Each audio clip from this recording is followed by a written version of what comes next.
త్రియేక దేవుని పరిశుద్ధ నామానికి సమస్త మహిమ ఘనత ప్రభావాలు ఆరోపిస్తూ ఉన్నాను. దేవుని మహింపరుస్తూ ఉన్నాను, దేవుని ఘనపరుస్తూ ఉన్నాను. ఈరోజు దైవ లేఖన భాగంగా కీర్తనల గ్రంథం నుండి 46వ కీర్తన మొదటి చరణం. కీర్తనల గ్రంథం నుంచి 46వ కీర్తన మొదటి చరణం. దేవుడు మనకు ఆశ్రయమును దుర్గమునై ఉన్నాడు, ఆపత్కాలములో ఆయన నమ్ముకొనదగిన సహాయకుడు. దేవుడు మనకు ఆశ్రయమును దుర్గమునై ఉన్నాడు, ఆపత్కాలంలో ఆయన నమ్ముకొనదగిన సహాయకుడు. ఈ వచనాన్ని బట్టి ఈరోజు పరిశుద్ధాత్మ దేవుడు మనకు జ్ఞాపకం చేయాలి అనుకుంటున్న విషయాలు ఏమిటి అని అంటే, ఇక్కడ కోరహు కుమారులు రాస్తున్న కీర్తనగా దీన్ని మనం చూస్తాము. మనకు తెలిసి కీర్తనలన్నీ కూడా వారి యొక్క పాటలు కదండి. వారి పరిస్థితుల్లో, లేకపోతే ఇశ్రాయేలుని దేవుడు కాపాడినప్పుడు, విడిపించినప్పుడు వారు రాసిన పాటలు. అలాగే ఇంకా మనం చూస్తాం, చారా కూడా పాట పాడుకుంటుంది. తర్వాత చాలామంది మనం చూస్తాం కదా, మిరియాం కూడా ఇశ్రాయేల్ నడిపించిన తర్వాత తను కూడా అందరినీ నడిపిస్తుంది. మోషే సహోదరి వారు కూడా పాట ఇలా ఇవన్నీ కూడా కీర్తనలన్నీ కూడా పాటలు. మనకి ఇప్పుడు ఆంధ్రప్రదేశ్ కీర్తనలు నేను రోజు పోస్ట్ చేస్తుంటాను కదా, అందులో రాగము తాళము రాయబడి ఉంటుంది పైన. అలాగే ఇక్కడ ఈ కీర్తనలో మనం చూస్తాము, అలామోతు అను రాగం మీద పాడదగిన కీర్తన అంట ఇది. సరే, ఏదైనప్పటికీ ఇవన్నీ కూడా కీర్తనలు, వారు పాడుకున్న వాయిద్యాలతో వారు దేవుని స్తుతించిన కీర్తనలు. మనం వీటిని చదువుకుంటూ ఉన్నాం. ఇక్కడ ప్రత్యేకంగా ఈ మొదటి వచనం నుండి దేవుడు ఈరోజు మనతో మాట్లాడాలనుకుంటున్న విషయాలు ఏమిటనంటే, దేవుడు మనకు ఆశ్రయమును దుర్గమునై ఉన్నాడు, ఆపత్కాలంలో ఆయన నమ్ముకొనదగిన సహాయకుడు. సాధారణంగా ఆపత్కాలంలో ఆయన నమ్ముకొనదగిన సహాయకుడు అని అన్న మాటలో మనం ఎక్కువ శాతం మన ఆలోచనలు ఎలా ఉంటాయంటే, దేవుని బిడ్డలైన వారు వారి పరిస్థితుల్లో నుండి దేవునికి మొరపెట్టినప్పుడు, లేక వారి కష్ట సమయంలో మొరపెట్టినప్పుడు ఆయన వారికి ఆశ్రయమై ఉంటాడు, వారికి దుర్గమై ఉంటాడు అని సాధారణంగా మనం ఆలోచిస్తాం. కానీ మనకు ఇవ్వబడిన లేఖనాల్లో అన్నింటిలో మనం గమనిస్తే మనకు చాలా తెలుసు కదా. ఇంతకుముందు పోస్ట్ చేసిన వాటిలో కూడా తెలియజేయడం జరిగింది. ఇశ్రాయేలీయులు వారు దేవునికి లోబడిన వారుగా ఉన్నా కూడా వారు మొరపెట్టినప్పుడు దేవుడు వారి పితరులకు చేసిన, అబ్రహాం, ఇస్సాకు, యాకోబులకు చేసిన ప్రమాణమును జ్ఞాపకం చేసుకొని వారిని పాలుతేలును ప్రవహించు దేశమైన కనానుకు వారిని నడిపించాలి అని చెప్పి వారిని విడిపించడం జరిగింది. నిజానికి ఇశ్రాయేలు దేవునికి లోబడలేదు పూర్తిగా. నిజానికి పూర్తిగా వారు పశ్చాత్తాపపడలేదు. మనం చూస్తాం మన జీవితాల్లో కూడా చాలాసార్లు మనం దేవుణ్ణి వేడుకుంటాం కదా, నేను ఇక తప్పు చేయను. ఎప్పుడైతే ఆయన వాక్యం ద్వారా మనలను సంధిస్తాడో, ఆయన పరిచారకుల మాటల ద్వారా మనలను సంధిస్తాడో, మనలను గుణపరచడానికి, క్రమపరచడానికి ఆయన ప్రయత్నం చేస్తారో, మన హృదయాలకు వాక్యం తాకినప్పుడు, ఆయన మాటలు తాకినప్పుడు మన పశ్చాత్తాపపడడానికి ప్రయత్నం చేస్తాం, బాధపడతాం, ఏడుస్తాం. దేవుని దగ్గర అనేక మాటలు మనం చెప్తాం, ఇకపై నేను మరలా చేయను అని చెప్తూ ఉంటాం. కానీ మన జీవితాలు, మానవుని హృదయాలు ఎలా అనంటే, అవి దేవునితో సంబంధం కలిగే అంతవరకు కూడా, దేవుని ప్రేమను అనుభవించగలిగినంత వరకు కూడా, దేవుని ప్రేమను సొంతం చేసుకోగలిగినంత వరకు కూడా మనం మరలా తప్పిపోతూనే ఉంటాం. తర్వాత దేవునిలో ఎదిగిన తర్వాత, దేవునిలో స్థిరపడిన తర్వాత, దేవునితో సహవాసం కలిగిన తర్వాత, అప్పుడు మన జీవితాల్లో వచ్చేవి ఒకవేళ ఎక్కడైనా చిన్న చిన్న పొరపాట్లు వచ్చినప్పటికీ కూడా దేవుడు వాటిని లెక్క చేయడు. ఆయన విడిచిపెట్టడు, ఎప్పటికీ కూడా ఆయన విడిచిపెట్టడు. కానీ ఆ సహవాసంలోనికి మనం వెళ్ళగలగాలి.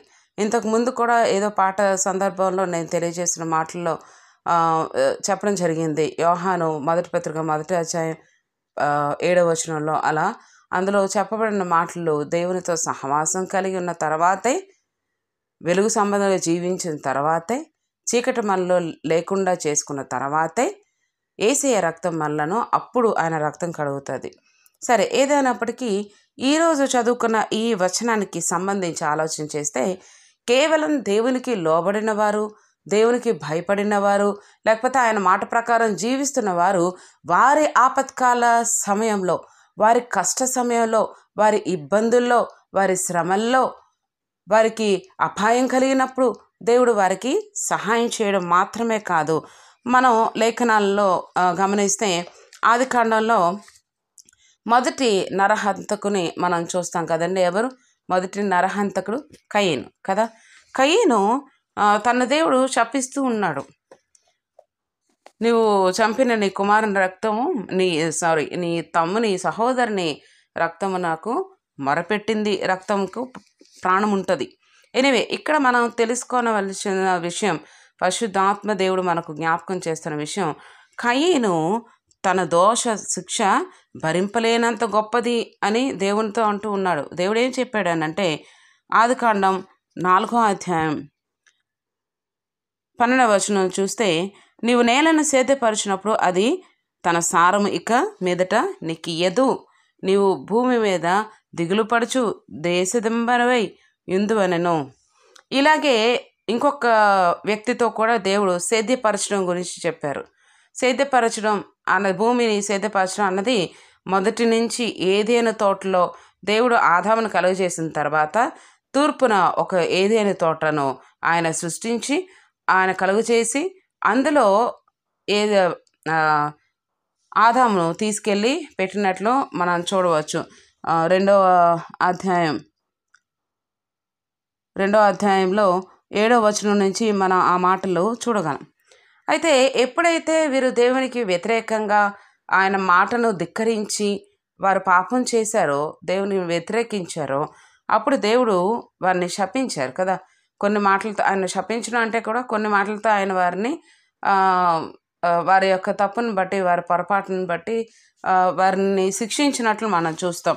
ఇక్కడ 17వ వచనం 3వ అధ్యాయంలో ఆదికాండం తెలియజేస్తున్న, ఆయన ఆదాముతో, నీవు నీ భార్య మాట విని తినవద్దని నేను నీకు ఆజ్ఞాపించిన వృక్షఫలమును తింటివి గనక నీ నిమిత్తము నేల శపించబడి ఉన్నది.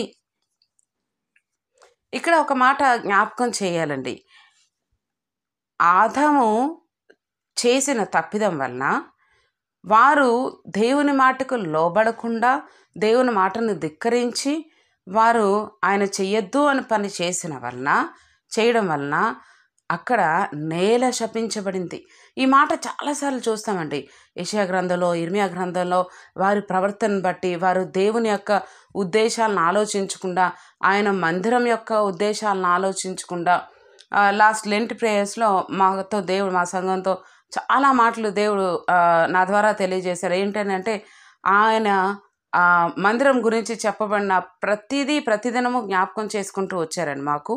అందులో ఆయన ప్రత్యేకంగా మాకు తెలియజేస్తూ వచ్చిన విషయం ఏంటంటే, ఈ మన శరీరము ఆయనకు ఆలయమై ఉన్నది.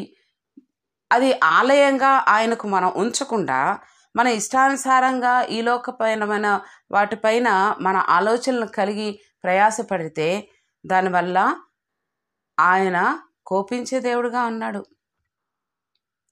ఆయన బాధపడే దేవుడుగా ఉన్నాడు. కోపించి శిక్షించే దేవుడు కాదు, కానీ ఆయన బాధపడుతూ మనం ఆయనను ఆహ్వానించు సమయం కోసం ఎదురు చూస్తూ ఉన్నారు.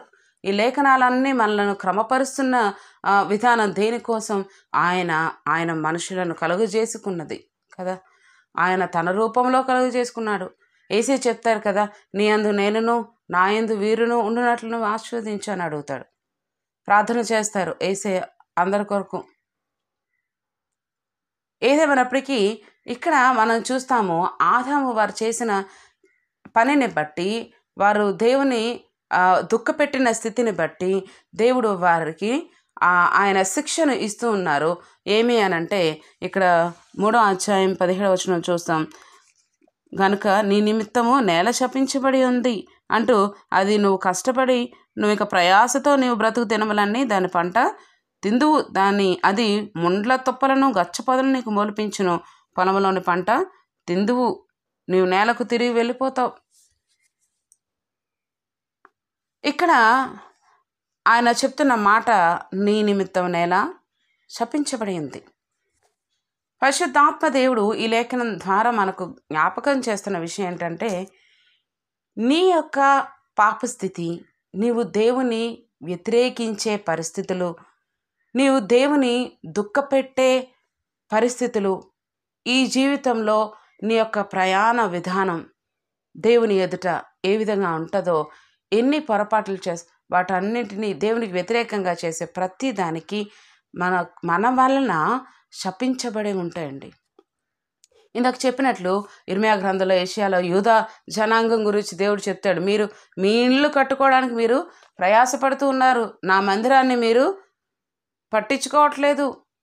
అలాగే మీ యొక్క దుష్టక్రియలు, ఇర్మియా గ్రంథం 7వ అధ్యాయంలో ఉంటుంది ఈ మాటలు, మీ యొక్క దుష్క్రియలు, మీ యొక్క చెడు నడవడం వలన నా మందిరాన్ని మీరు అపవిత్రపరుస్తూ ఉన్నారు. మీరు హేయ వస్తువులు తెచ్చి అందులో పట్టడం వలన మీరు అపవిత్రపరుస్తూ ఉన్నారు అని చెప్తూ దేవుడు చెప్తాడు, మీకు భూమికి నేను పంట పండేటట్లు ఆయన మంచును కురిపించునని చెప్తాడు.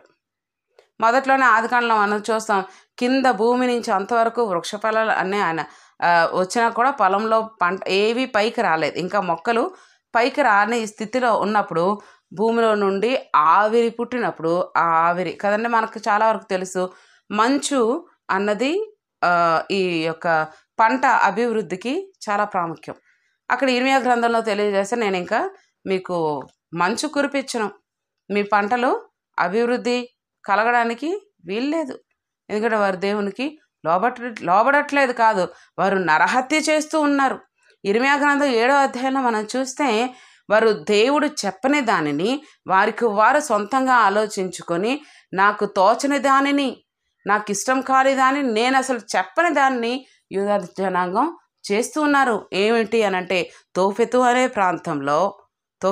ప్రాంతంలో బలిపీఠం కట్టి దేవుడు ఆజ్ఞాపించకుండా, లేక ప్రవక్తల ద్వారా దేవుడు తెలియజేయకుండా, వీరికి వీరే మేము దేవుని కోసమే చేస్తున్నామని చెప్పి బలిపీఠం కట్టి తోఫెతు అనే ప్రాంతంలో వారు అక్కడ వారి కుమార్తెలను బలిచ్చిన స్థితి మనం చూస్తామండి.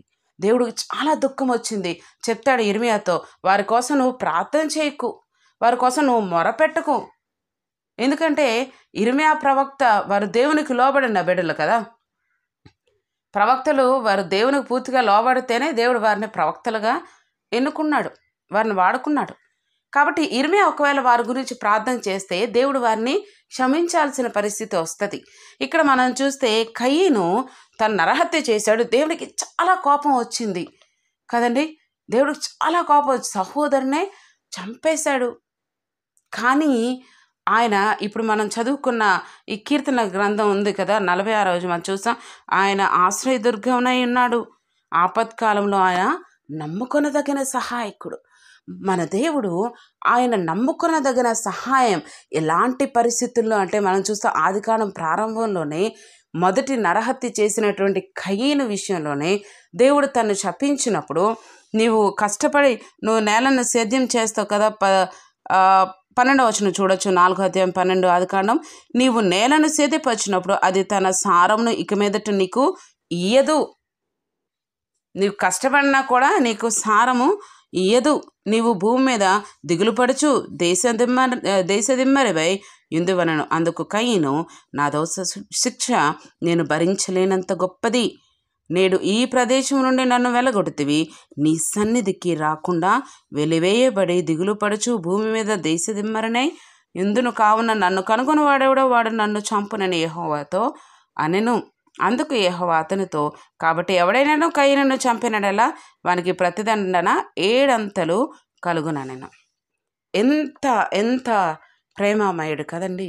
ఆయన సృజించుకున్న నరుల విషయంలో ఆయన వారిని నశింపచేయకుండా, వారిని పూర్తిగా నిర్మూలన చేయకుండా, కయీను పాపం చేసినా కూడా, కయీను దేవుడు అసలు క్షమించలేని పాపం చేసినా కూడా, నరహత్య అని చాలా కోపం అయినా కూడా కయీను ప్రార్థన చేస్తుంటే, కయీను అడుగుతున్నాడు, నేను ఈ సన్నిధి నుంచి అక్కడ ఆయన సన్నిధిలో నుంచి వెళ్ళిపోతున్నందుకు బాధపడట్లే కయీను. కానీ నేను ఈ విధంగా దేశదమ్మకి తిరిగినప్పుడు ఎవరన్నా నన్ను కనుక్కొని నన్ను ఇబ్బంది పెడతారేమో, నన్ను చంపేస్తారేమో అని భయపడుతున్నాడు.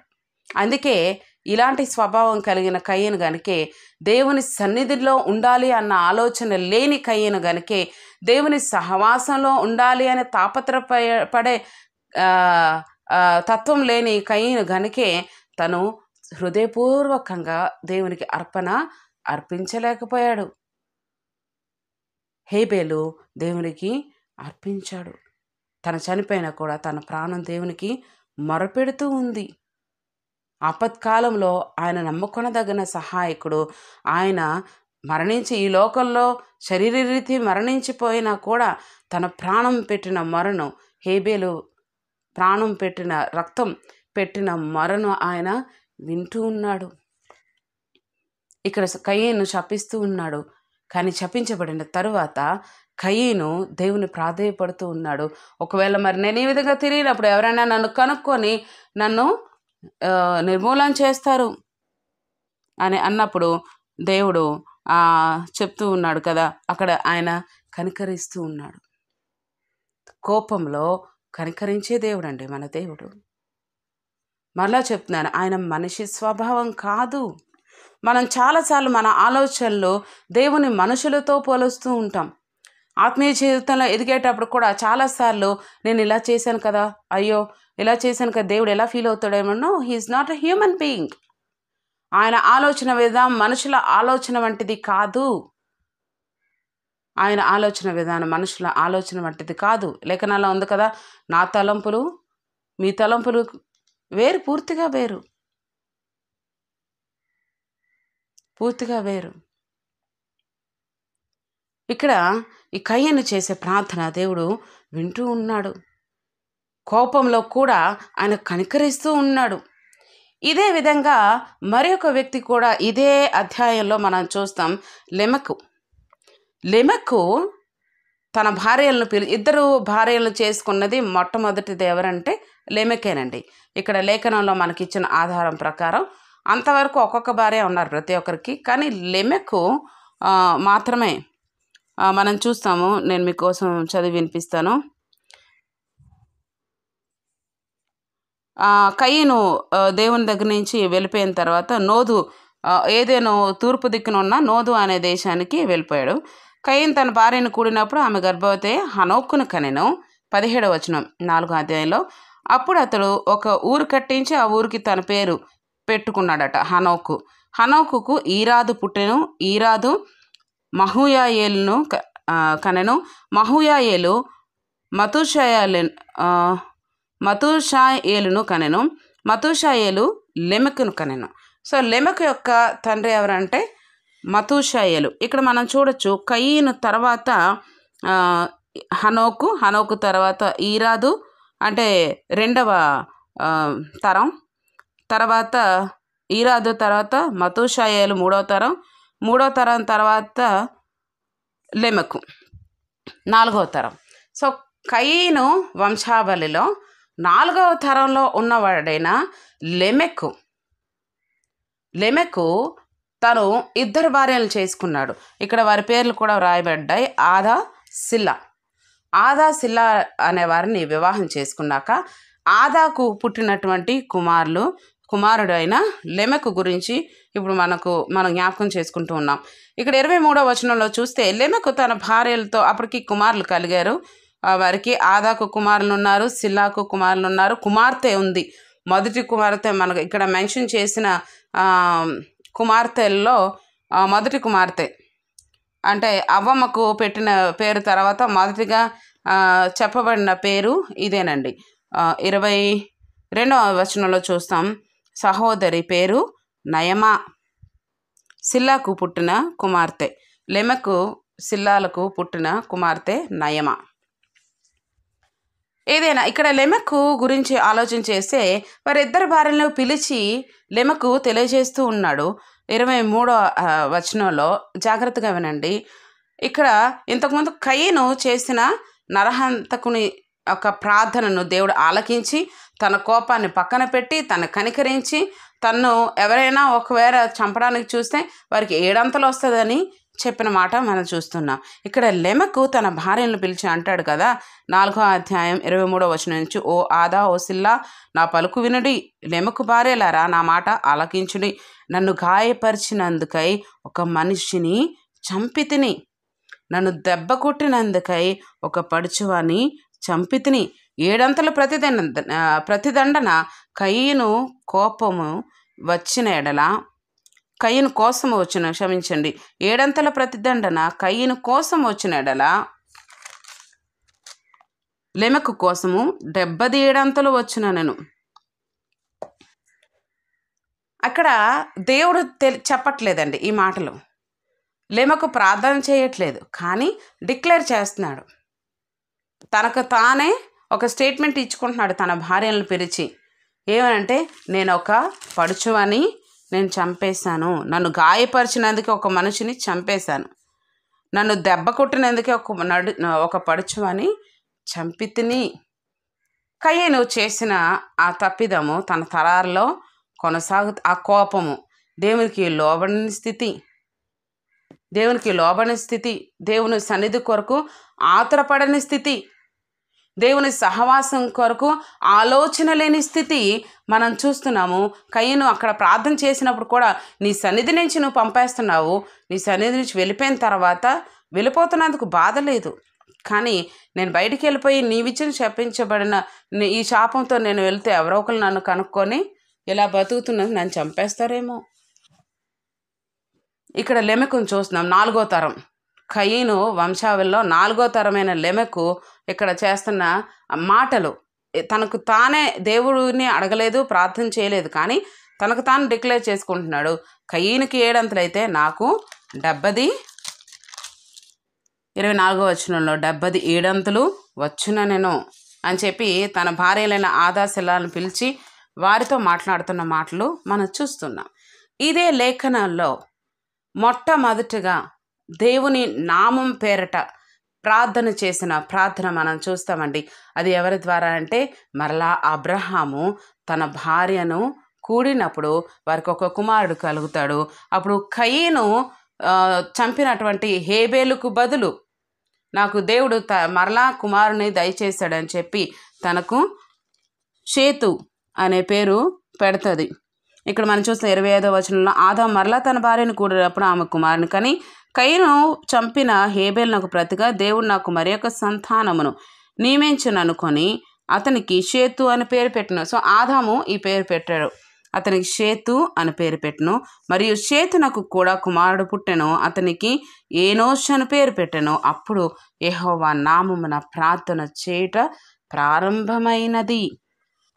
యెహోవా నామమున ప్రార్థన చేయుట ఏనోషు పుట్టిన తరువాత, ఏనోషు కాలంలో ఏనోషను పేరు పెట్టబడిన ఆ వ్యక్తి పుట్టిన తరువాత, అంటే షేతు కుమారుని కాలంలో అప్పుడు యెహోవా నామమున ప్రార్థన చేయుట ప్రారంభమైంది. సో ఈరోజు దేవుడు మనకు జ్ఞాపకం చేస్తూ వస్తున్న విషయాలు అంటే, దేవుడు ఆయన ఆశ్రయదుర్గమై ఉన్నాడు. ఎలాంటి వారికి ఆశ్రయం అని అంటే, మనకందరికీ తెలుసు కదండి, మనం చాలా పాపం చేసిన, చాలా దేవుని ఎదుట దోషంగా జీవించిన, దేవునికి బాధ కలిగించే క్రియలు చేసిన మనలను దేవుడు క్షమించాలి అని ఆశపడతాం, తాపత్రయపడతాం, ప్రార్థన చేస్తాం, పశ్చాత్తాపడతాం. కానీ మన ఎదుటి వారి విషయంలో వారు చిన్న తప్పు చేసినా పెద్ద తప్పు చేసినా అది మాకు చాలా పెద్దదిగా కనిపిస్తుంది. వారిని క్షమించమని ప్రార్థన చేయడానికి మనకి నోటికి ఆ ప్రార్థన రాదు, క్షమించలేము. అసలు ఈ రోజుల్లో ఎంతమంది సహోదరులతో అసలు ఐక్యత కలిగి ఉన్నారు? సహోదరులు ఐక్యత కలిగి నివసించడం ఎంత మేలు, ఎంత మనోహరం అంటాడు కదా, ఎంత మేలు ఎంత మనోహరం అంటే చాలా ఇష్టం దావీదుకి. పాపం సహోదరులు అందరూ ఎప్పుడు తను పక్కకు పెడతా వస్తారు, చిన్నగా చూస్తారు, ఎంత దేవుడు ఆశీర్వదించినా కూడా. కానీ సహోదరుల ఐక్యత కలిగి నిజంగా ఈ రోజుల్లో ఎంతమంది అండి సహవాసం లేకపోతే సమాధానంతో ఉన్నారు? ఒకప్పుడు చక్కగా ఉమ్మడి కుటుంబాలతో చాలా బాగుండేవి పరిస్థితులు. పిల్లలు పుట్టిన వాళ్ళు అందరితో చక్కగా కలిసి పెరిగి ఒక మంచి మానవత్వం కలిగిన విలువలతో కూడిన బ్రతుకులు ఉండేవి ఒకప్పుడు. ఇప్పుడు న్యూక్లియర్ ఫ్యామిలీస్ అయిపోయి ఎవరికి వారు వేరే అయిపోయిన తర్వాత ఈ ఉద్యోగాల రీత్యా వాటి రీత్యా అసలు పిల్లలలో మంచితనం అన్నది పోతూ ఉంది. అసలు అందరితో పెద్దవారిని గౌరవించడం అనేది పోతూ ఉంది. అది తల్లిదండ్రులు నేర్పినా కూడా రావట్లేదు. ఈ రోజుల్లో ఫ్యామిలీస్ చాలా డిస్టర్బ్ అయిపోయాయండి. ఎప్పుడైతే కుటుంబాల నుంచి విడిపోతూ వచ్చారో చాలా డిస్టర్బ్ అయిపోయి, ప్రేమలు లేవు, ప్రేమలు చల్లారిపోయి, వీళ్ళు క్షమించలేరు. ఎంతమంది కుటుంబాల్లో ఆస్తుల గురించి కొట్టుకుంటూ ఉన్నారు. ఎంతమంది కుటుంబాల్లో కొట్టుకోవడం కాకపోయినా లోపల చేసేది అదే కదా, కొట్టుకుంటున్నట్టే. ఆల్మోస్ట్ కొట్టుకునే వాళ్ళు ఉంటారు. కొట్టుకోకుండా లోపల లోపల ఒకరికొకరు తిరుగుబాటు చేసుకుంటా, ఒకరినొకరు నిందించుకుంటా ఏది పట్టుకెళ్ళిపోతారు? అందరికీ తెలిసిందే. ఎవ్వరు మన వెళ్ళే గోతిలోకి ఇక్కడ ఆదాంతో చెప్పి నువ్వు మన్న కనుక తిరిగి మన్నే అయిపోతావు, నువ్వు మన్నే అయిపోతావు, ఏది పట్టుకెళ్ళం. కానీ మన దేవునికి లోపల ఇవే మనకు ముఖ్యం. సహోదరులు ఐక్యత కలిగి ఉంటా ఎంత మేలు, ఎంత మనోహరం. ఆ మనోహరమైన స్థితిని కోల్పోతూ ఉన్నాం. ఇక్కడ చేతు కాలంలో తిరిగి మళ్ళీ దేవుని నామంలో ప్రార్థనలు ప్రారంభించబడ్డాయి అని మనం చూస్తాం. వారు దేవుని పేరు పెట్టి ఆయన నామాన ప్రార్థన చేయడం మొదలుపెట్టారు. ఏదేమైనప్పటికీ పరిశుద్ధాత్మ దేవుడు ఆయన మనకు తెలియజేస్తూ వస్తున్న విషయాలండి. జాగ్రత్తగా గమనించండి. కేవలం మనం దేవునికి లోబడినప్పుడో లేకపోతే దేవుని మాట వింటున్నప్పుడు మాత్రమే ఆయన ఆపత్కాలాల్లో మనకు సహాయం చేసే దేవుడు కాదు. మనకు తెలుసు ఇశ్రాయేలు విషయంలో అయినా, ఇప్పుడు మనం తెలుసుకున్న విషయాల్లో అయినా, దేవునికి ఎంత కోపం తెప్పించిన కయ్యను విషయంలో అయినా, లెమెకు విషయంలో అయినా దేవుడు వారిని కనికరించాడు. ఆయన కోపాన్ని పక్కన పెట్టి వారిపై కనికరమును చూపించాడు. కోపంతో వారిని శిక్షించినప్పటికీ కూడా అందులో మరలా వారు చేసిన ప్రార్థనను ఆయన ఆలకించాడు, దాన్ని స్వీకరించాడు, కనికరించాడు. దానికి ప్రత్యామ్నాయం ఆయన తెలియజేసినట్లు మనం చూస్తూ ఉన్నాం. కాబట్టి దేవుని బిడ్డలారా, ఈరోజు జ్ఞాపకం చేస్తున్నాను, ఒకవేళ మన పరిస్థితుల్లో మనం దేవుణ్ణి ఎంత దూరంగా పెట్టామో, లేకపోతే మన యొక్క స్థితిగతులు, మన యొక్క ఆలోచన విధానాల ద్వారా, మన యొక్క ప్రవర్తన ద్వారా కుటుంబాలుగా లేకపోతే సహోదరులుగా ఎలాగైనా ఏ విధంగా ఉన్నామో, ఎవరెవరికి అన్యాయంగా మనం ప్రవర్తించామో, కొన్ని విషయాలు బయటికి రాలేకపోతూ ఉన్నారా, దేవుడు క్షమించడేమో అన్న ఆలోచన ఉందా? దయచేసి అనుకోవద్దు. అక్కడ నరహత్య చేసిన కయ్యను ప్రార్థన ఆయన స్వీకరించాడు. ఈరోజు మన ప్రార్థన స్వీకరించిన ఇక్కడ పరిశుద్ధాత్మ నిజంగా నేను ఇవన్నీ చెప్తా. నేను మళ్ళా జ్ఞాపకం చేయి. నేను ఎప్పుడు ప్రసంగం చేసి ఒకటే చెప్తాను, నేను మోకరించి ప్రార్థన చేసి దేవుని అడుగుతుందేవా, నువ్వు నడిపించంతే. నేను తెలియజేసే ఏ విషయాలైనా, నేను పాడుతున్న పాటలను ఏవి నా సొంతంగా నేను నిర్ణయించుకున్నావు కాదు. 1-2 వాళ్ళు వీళ్ళు అడిగినప్పుడు రికార్డ్ చేసి ఉన్నాయి తప్ప, ఏదైనా దేవుని కృపను బట్టి ఆయన వాడుకోవడమే తప్ప నేనైతే ఎందుకు పనికిరాని దాన్నండి, ఎందుకు పనికిరాని దాన్ని. ఇక్కడ సహోదరుని నరహత్య చేసిన వాడిని క్షమించాడు. ఇక్కడ మనకి జ్ఞాపకం చేస్తూ ఉన్నాడు, ఆయన సహోదరులు ఐక్యత కలిగి ఉండట మంచిది, ఆయన దాన్ని ఆస్వాదిస్తాడు. మనం ఇక్కడ జ్ఞాపకం చేసుకోవలసిన విషయం ఏంటంటే, నరహత్య చేయకూడదు అని చెప్పబడిన ఆజ్ఞ ఉంది కదా, 10 ఆజ్ఞల్లో ఆ ఆజ్ఞను వివరిస్తూ దేవుని యొక్క ఆలోచనను తెలియజేసిన యేసయ్య మాటలు మత్తయి సువార్త 5వ అధ్యాయంలో మనం చూస్తాం. నరహత్య చేయడం ఎవరు? తన సహోదరుని ఒకసారి తీస్తానండి. మత్తయి సువార్త 5వ అధ్యాయంలో యేసయ్య ప్రతి ఒక్క ఆజ్ఞను వివరిస్తూ చెప్పిన మాట జ్ఞాపకం చేసి మాటలు ముగిస్తాను.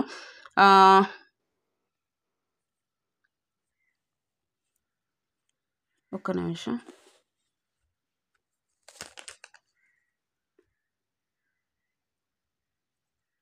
ఎస్ 21వ వచనం, 5వ అధ్యాయం 21వ వచనంలో, నరహత్య చేయవద్దు, నరహత్య చేయవాడు విమర్శకు లోనగునని పూర్వీకులతో చెప్పబడిన మాట మీరు విన్నారు కదా. నేను మీతో చెప్పినదేమనగా, తన సహోదరుని మీద కోపపడు ప్రతివాడు విమర్శకు లోనగును. సహోదరుని మీద అన్న దగ్గర కింద నిర్నిమిత్తంగా అని కూడా చెప్పబడింది. ఆలోచన లేకుండా నిర్నిమిత్తంగా ఒకవేళ సహోదరు మీద కోపపడితే వాడు విమర్శకు లోనగును. తన సహోదరుని చూచి వ్యర్థుడా అని చెప్పువాడు మహాసభకు లోనగును. ద్రోహి అని చెప్పువాడు నరకాగ్నికి లోనగును. కావున నీవు బలిపీఠం వద్ద నర్పించుచుండగా నీ మీద నీ సహోదరునికి విరోధం ఏమైనా కలదని అక్కడ నీకు జ్ఞాపకం వచ్చినట్ల అక్కడ బలిపీఠము ఎదుటనే నీ అర్పణ విడిచిపెట్టి మొదట వెళ్ళి నీ సహోదరునితో సమాధానపడు. అటు తర్వాత వచ్చి నీ అర్పణమును అర్పించు. నీ ప్రతివాదితో నీవను త్రోవలో ఉండగానే త్వరగా వానితో సమాధానపడు. లేని ఎడ్ల ఒకవేళ నీ ప్రతివాది నిన్ను న్యాయాధిపతికి అప్పగించు, న్యాయాధిపతి నిన్ను బంట్రోతులకు అప్పగించును. అంతటి నీవు చెరసాల్లో వేయబడదువు. కడపటి కాసు చెల్లించు వరకు అక్కడ నుండి నీవు వెలుపలికి రానేరవని నీతో నిశ్చయంగా చెప్పుచున్నాను. సో నరహత్య చేయడం అంటూ ఇక్కడ యేసయ్య వివరిస్తూ ఉన్నారు. ఆ ఆజ్ఞను తన సహోదరుని మీద కోపపడు, నిర్నిమిత్తంగా కారణం లేకుండా తన సహోదరుని మీద కోపపడువాడు విమర్శకు లోనవుతాడట. తన సహోదరుని దోషి అని చెప్పినవాడు వ్యర్థుడా అనిన వాడిని దేవుడు మహాసభకు అప్పచెప్తాడట. యేసయ్య మాటలు తెలియజేశాడండి. ధర్మశాస్త్రం అంతా కొట్టేశాడు అనుకోవద్దు. ఆయన ఏం కొట్టలే. దేవుని కట్టడాలను వాటిని వివరించిన విధానం, లేకపోతే బలులు, నువ్వు ఈ పాపం చేస్తే నువ్వు ఈ బలి ఇవ్వాలి అన్నవి లేవు తప్ప ఆజ్ఞలు ఎక్కడ కొట్టబడలేదు. దాన్ని ఇంకా వివరించాడు వివరంగా ఆయన. నరహత్య చేయడం అంటే మనం అనుకుంటా సాధారణంగా ఇప్పుడు కయ్యను చేసినట్లు, తన తమ్ముడిని చంపినట్లు, లేకపోతే లెమెకుని చూసాం, లెమెకు ఎవరో పడుచువాడిని నన్ను గాయపరిచినందుకు నేను వాడిని చంపేశానని చెప్పినట్లు మన ఆలోచనలు. నరహత్య అంటే నరిని. కానీ యేసయ్య వివరిస్తూ ఉన్నాడు దేవుని మాటలు, దేవుని ఆలోచనలు. సహోదరుని మీద కోపపడేవాడు నిర్నిమిత కారణం లేకుండా కోపపడితే దేవుడు ఇష్టపడడు, దాన్ని స్వీకరించడు. కారణం లేకుండా వ్యర్థుడా అని అంటే, వ్యర్థంగా ఆలోచిస్తే వాడేంటి. ఈ రోజుల్లో చాలామంది అండి ఈ ఆస్తుల గురించి ఎక్కువ గొడవలు వస్తాయి. ఎవరు ఇక్కడ ఏం పట్టుకెళ్ళిపోతారో నాకు అర్థం కాదు. కానీ ఏదైనా మన ఆలోచనలు ఎలా ఉంటాయంటే అది వచ్చేయాలంతే, నాకు రావాల్సింది అంతే, ఎంత ఆస్వాదించబడినా అంతే. దానికోసం సహోదరులనే పక్కకు పెట్టేస్తారు, మాటలు ఉండవు. ఇక్కడ మీరు ఏమైనా అర్పణ అర్పిస్తే నీ సహోదరుతో నీకు వైరం ఉంటే దాని ముందు వెళ్ళి క్లియర్ చేసుకో. నీ బలులు, నీ అర్పణలు దేవుడు స్వీకరించలేడు. మీరు దేవునికి నేను ఇంత ఇస్తున్నాను అంత ఇస్తున్నాను, కానుకేస్తున్నాను, ఆదివారం చర్చికి వెళ్ళి కానుకేస్తున్నాను, లేకపోతే దశంభాగం ఇచ్చేస్తున్నాను అనుకుంటున్నారేమో. దేవుడు వాటిని స్వీకరించలేడు. ఇక్కడ లేఖనం ఎవరైనా మీ సహోదరులతో మీరు వ్యాజ్యమాడుతూ ఉన్నారా, నిర్నిమిత్తంగా వారి మీద కోపపడుతూ ఉన్నారా, లేకపోతే వ్యర్థురాలా అన్న ఫీలింగ్లో ఉన్నారా, మీరు అలా చూస్తూ ఉన్నారా, జాగ్రత్త. దేవుడు మిమ్మలను మీ అర్పణలైనా మీరు దేన్ని ఇచ్చినా కూడా ఆయన దాన్ని సంతోషంగా స్వీకరించలేడు. గమనించండి. మీరు ఎంత ఇచ్చినా అది లెక్కలోకి రాదు. ఇంకా మీరు దశంభాగాలు తీయండి, అది ఇస్తే చాలా మంచిదని చెప్పి మీరు దశంభాగాలు ఇవ్వండి, ఇవ్వండి అంటే ఇప్పుడు ఆలోచించుకుని అయితే నేను అంటే వీళ్ళతో కూడా సమాధాన పడడానికి ఇష్టం ఉండదు మనుషులు. కానీ మన దేవుడు మాత్రం మనల్ని క్షమించేయాలి. మనం ఎన్ని పాపాలు చేసినా మనల్ని మాత్రం ఎందుకంటే మనల్ని మనం దేవునికి దూరం చేసుకోవడం ఇష్టం ఉండదు. మన పాపాలు క్షమించాలి, మనం చేసే తప్పిదాలన్నీ దేవుడు క్షమించాలి. కానీ మనం మాత్రం మన సహోదరులను క్షమించడానికి ఇష్టపడం. దేవుడు చాలా బాధతో చెప్తున్న మాటలు, నీ సహోదరుని నువ్వు ప్రేమించు. సహోదరులు ఐక్యత కలిగి ఉంట ఎంత మేలు, ఎంత మనోహరం. ఆ మనోహరమైన స్థితి, ఆ మేలు మన జీవితాల్లో అనుభవించాలనంటే మనం ప్రార్థనలు, మన మొర దేవుడు మరి ఎక్కువగా దీవించాలి అని అంటే ఆయన వింటాడు ఖచ్చితంగా. మన కయ్యన ప్రార్థన విన్నప్పుడు మన ప్రార్థన విండా? మనం ఇక్కడ చేస్తుంది ఏంటి? శిక్షకు లోనవుతున్నాం. అసలు సహోదరులను ప్రేమించకుండా, కారణం లేదనంటే ఏదో చిన్న కారణాలు. అసలు దేవుడు మనల్ని క్షమించిన విధానాన్ని ఆలోచన చేస్తే వాళ్ళు మన పట్ల చేసిన తప్పిదం ఏముంది అసలు? కానీ క్షమించలేము. మనుషుల హృదయాలు ఇదే విధంగా ఉంటాయి, మనుషుల ప్రేమలు. కానీ దేవుని బిడ్డలం, ఆయన స్వరూపంలో నిర్మించబడిన వారము. ఆయన కోపంలో కూడా కనికరించిన కయీనును దేవుడు జ్ఞాపకం చేశాడు, లెమెకును జ్ఞాపకం చేశాడు. ఆయన కోపంలో కూడా కనికరించాడు. మీ కోపస్థితిలో ఒకవేళ మీకు కారణం ఉండొచ్చేమో, మీ వైపు నుంచి కారణం ఉండొచ్చేమో. కానీ సహోదరులను ప్రేమించండి, క్షమించండి, కనికరించండి. తిరిగి ఐక్యతలోనికి రండి, కుటుంబాలుగా సహవాసాలకు రండి. మీ తరాలకు దీవెనండి. ఈ రోజుల్లో పిల్లలు రేపొద్దున్న తరాలు ఎంత ఘోరంగా ఉంటాయో అర్థం కావట్లేదు, ఎవరికి అర్థం కావట్లేదు. ఈరోజు సెపరేట్ అయిపోయాం కదా, వాళ్ళతో ఎవరితో వాడు మంచోడు కాదు, వాళ్ళు అలాంటి వాళ్ళు వాళ్ళతో సహవాసమే వద్దు, అసలు నా పిల్లలకు వద్దు అనుకుంటున్నారు. చాలా పొరపాటు. చాలా ఉమ్మడి కుటుంబాలు ఉన్న ప్రేమలు ఈ రోజుల్లో లేవండి, లేవు. కుటుంబాలు సరే అయ్యేవి. అప్పుడు ఉమ్మడి కుటుంబంలో ఉన్నప్పుడు పిల్లలు కూడా పద్ధతిగా ఉండాలి. ఈరోజు విచ్చలవిడిగా తయారయ్యి మగపిల్లలైన ఆడపిల్లలు కూడా అసలు మగపిల్లలకి ఆడపిల్లకి తారతమ్యమే లేకుండా బిహేవ్ చేస్తున్నారు. చాలా దుఃఖంతో ఈ మాటలు చెప్తూ ఉన్నాను. దయచేసి సహోదరులతో సహోదరులతో ఐక్యతగా ఉండండి. దేవుడిచ్చు ఆశీర్వాదాలు సంపాదించుకోండి. మీ తరాలకు దీవెన సంపాదించండి.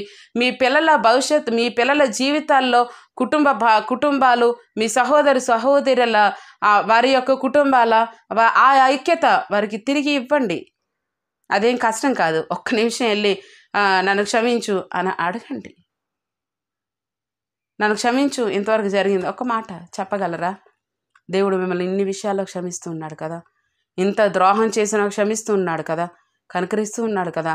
మీ అర్పణలు ఆయన స్వీకరించాలంటే, మీరు ఆయనకిచ్చే దేనినైనా ఆయన సంతోషంగా స్వీకరించాలంటే ముందు వెళ్ళి ఆ అర్పణ అయినా ఏదైనా అక్కడ విడిచిపెట్టి ముందు మీరు మీ సహోదరులతో ఐక్యత కలగడానికి ఆయన కృపను అడగండి, ప్రార్థించండి, వెళ్ళండి, సమాధాన పడండి, విడిచిపెట్టండి. లోకానుసారమైన విడిచిపెట్టండి. అవి ఏవి ఎవ్వరూ ఎత్తుకెళ్ళేవి కాదు. మీ శాశ్వత రాజ్యంలో మీరు సంపాదించేవి దాన్ని సంపాదించుకోండి. అక్కడ సంపాదించుకోండి. అక్కడ చిమ్మట ఉండదు కదండి, ఏది పాడు చేయదు. అక్కడ సంపాదించుకోండి.